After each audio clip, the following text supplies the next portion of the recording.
Hello friends, और आज हम बात करेंगे तंत्रिका तंत्र यानी कि नर्वस सिस्टम की। जो तंत्रिका तंत्र है या जो नर्वस सिस्टम है वो है क्या।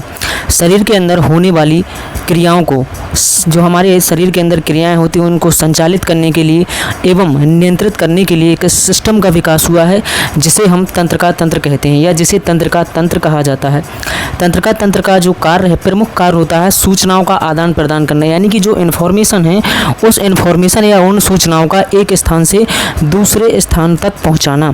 तंत्रिका तंत्र का निर्माण एक विशेष प्रकार की कोशिका से होता है जिसे हम न्यूरॉन्स कहते हैं। जिसे क्या कहते हैं? न्यूरॉन्स कहते हैं।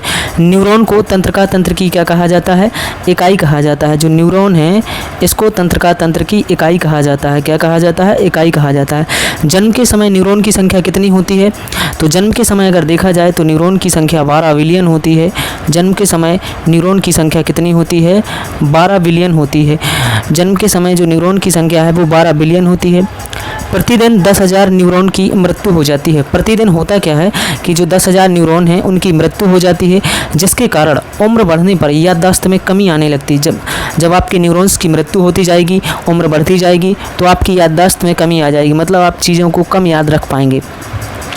न्यूरॉन की जो बाहरी सतह है उस पर सोडियम तथा पोटेशियम के कारण धन आयन पाया जाता है। न्यूरॉन की बाहरी सतह पर सोडियम तथा पोटेशियम के कारण धन आयन पाया जाता है, जबकि अंदर की सतह पर Cl यानी कि क्लोरीन के कारण, किसके कारण?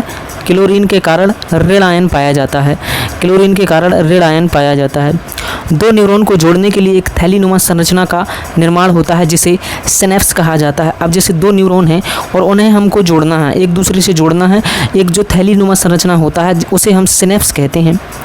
एसिटिल कोलाइन की कमी से अल्जाइमर नामक बीमारी होती है जिसमें व्यक्ति को याददाश्त से संबंधित समस्याएं हो जाती हैं। जो एसिटिल कोलाइन है उसकी कमी से अल्जाइमर नामक बीमारी होती है जिसमें व्यक्ति को याददाश्त से संबंधित समस्याएं हो जाती हैं। डोपामाइन की कमी से जो डोपामाइन है अगर वो हमारे शरीर में कम हो गया तो उसकी कमी से पार्किंसन नामक बीमारी होती है जिसमें व्यक्ति के हाथ पांव तथा चेहरे में थरथराहट बनी रहती है। तंत्रिका तंत्र के भाग, तो तंत्रिका तंत्र के प्रमुख 3 भाग होते हैं: central nervous system, peripheral nervous system, autonomic nervous system.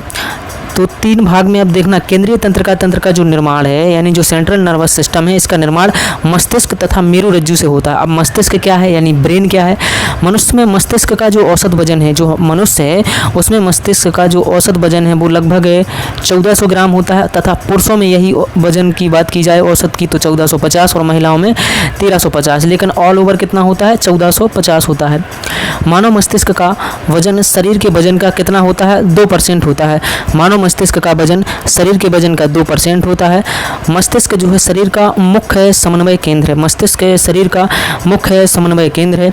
मानव मस्तिष्क में जो ध्वनि संवेदना है वो 0.15 सेकंड तक बनी रहती है। मानव मस्तिष्क में जो ध्वनि की संवेदना है वो 0.15 सेकंड तक बनी रहती है।